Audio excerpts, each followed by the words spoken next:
How's everybody doing today? This is Joe Barnes with Sterling Glass. I will tell you this is our first video blog that we're going to be doing. We're going to have plenty more to come. You will be meeting Betsy Biedenbow, who is the owner.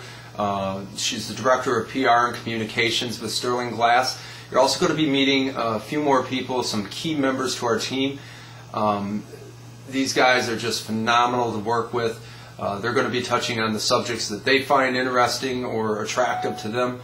And ultimately, we're going to be talking a little bit, or with our blog, we're going to be talking about social media in your business, why you need to use it.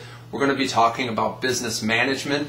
We're also going to be talking about the auto glass industry, the industry that we're in, why we feel that there should be federal standards to the auto glass replacement industry. And just an assortment of things. Anything that you really want to hear about, we can expand on. All you have to do is send us a comment. It just kind of goes from there. Today, though, I want to talk a little bit about our business management. I've come from corporate America, ran a lot of meetings, ran organizations, ran businesses. I did a lot of reading of John C. Maxwell, who, anybody out there, if you're a business owner, I highly suggest that you pick up his books if you haven't already. Favorite one of mine is 21 Laws to Leadership. Definitely, breaks down of what you look for key members to your team, as far as, leadership values go, skills go, and ultimately, what you want or how you kind of a game plan of how you want your business to run.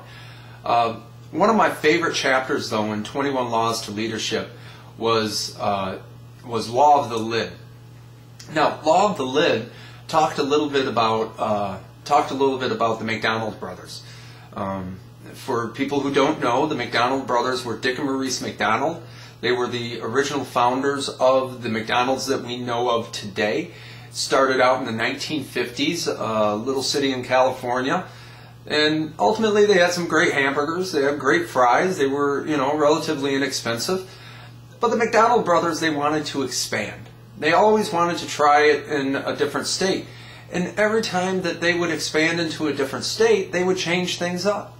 They would change their menu, they would change the style of the restaurant, they would change the style of the management. Every time they did this, they would fail. Ultimately, Ray C. Kroc, who was their shake vendor, he came in and was talking to Dick and Maurice, and he just told them, he said, if you move to another region of the country, keep the McDonald's the same. Well, the McDonald brothers kind of scoffed at him. They said, why would somebody in, let's just say, Idaho, want to eat at an establishment that tastes the same and looks the same as an establishment in California? Well, if we really think about this, Ray Kroc was way ahead of his time, right? The psyche of people today is familiarity, right? It's being familiar with an establishment. Any establishment now that you go into today, and I mean, if you look at Walmart's, Kmart's, if you look at Macy's, everything's the same. Right? I can go from one city to the next. Each business that we are familiar with is the same. And this is what's created their success. Right? And it's called Law of the Lid. The McDonald brothers had a lid, or they had a cap on what they could think of. Right? They had a cap. They said, well, we've taken it this far. We can't take it any farther. Reason being, we can't figure out the market. We can't figure out the target market that we're looking for. Well, the target market is right there in their city, right? The person who enjoys a McDonald's hamburger, right? They enjoy that taste of the Coke. They enjoy the taste of the fries. So ultimately, Ray Kroc ended up buying the McDonald brothers out, bought the rights to McDonald's for only about $2 million back in the 1950s. I'm sure that was just a phenomenal amount of money. And what happened, Ray Kroc took it from one region, the West Coast, all the way to the East Coast. Now, he did it over time, and ultimately they sprouted up from city to city, McDonald's, but in every McDonald's that you went to, it was the same. So if you were traveling to the West Coast and you hadn't had a McDonald's in your city yet, and you tried a McDonald's in one city, then you liked it or you enjoyed it, and you got into the next city or the next state and there's a McDonald's. Well, hell, you know, what's going to happen? You're going to go to that McDonald's. All of a sudden, right, the popularity of McDonald's grew to every city in the nation. Now McDonald's, though, is worldwide, right? So it doesn't matter what region of the world that you go into, right? McDonald's is going to be familiar to you, right? Obviously, if you go to Japan, they're going to have a little more seafood. If you go to Germany, they get beer, right? But it's still the same management. It's the same restaurant. It's the same thing that we're used to right here in our own city, okay? Now, McDonald's has a standard. Their standard is each McDonald's is individually owned and operated.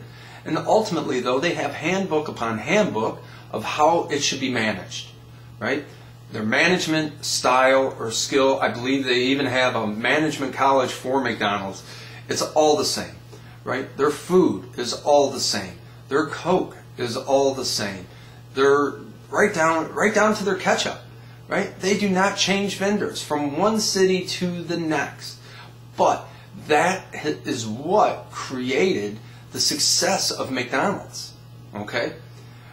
Dick and Maurice McDonald had a limit to what they could think of. Ray Kroc, on the other hand, looked into the future. He said, if we take this, we run with this idea, it's going to be successful, right? Now, I'm sure there was times where he thought, well, maybe it's not, right? But he took a chance in his business. His business, it turned out to be a multi-billion-dollar industry. Now, how is this going to apply to your business or your style of management, right? In business or in management, we want to surround ourselves with people who have great ideas. We want to surround ourselves with great leaders, right? Oftentimes we run into problems, and I don't really like to call them problems. I like to call them obstacles. At Sterling Glass, we've run into a couple obstacles over the past few weeks. And instead of getting all torn up about it and worried about the certain obstacle or problem that some people might talk about, right? We sat down and we power solved these problems. We power solved these obstacles, right? I look at it this way. Hey, we might lose a little bit of money, right? We might have to change things around a little bit, but if we get around this obstacle, once we do that, it's limitless, okay? Now, the biggest problem with business owners today is they put a limit on what they can do. They run into an obstacle and they feel it's a hassle. They feel it's a problem. They don't want to expand their operation because they've become comfortable in their situation. They may feel they're making enough money, which is great. That's awesome. If you're where you're at in your business and you're comfortable with making the amount of money that you make, awesome, good for you. Don't change a thing. But if you're a true entrepreneur, if you're that person, if you're that owner, if you're that manager that wants to see your establishment or your business or your company thrive, you're going to think of great ideas. You're going to look at an obstacle and you're going to say, you know what, we can overcome this. We can get to the next level. And when we get to the next level, it's going to expand our operation to where there's no limit, right? The sky is the limit. Now, the idea here is basically all I'm really talking about is to have great ideas in your company, right? Run with these ideas. Don't be afraid of them. Have vision. I talk about it in one of my other blogs, is you want to surround yourself with people who have vision. You want to be able to teach what you do, but you also want to surround yourself with these people that have vision, that are creative. You don't have to tell them what to do or how to do it.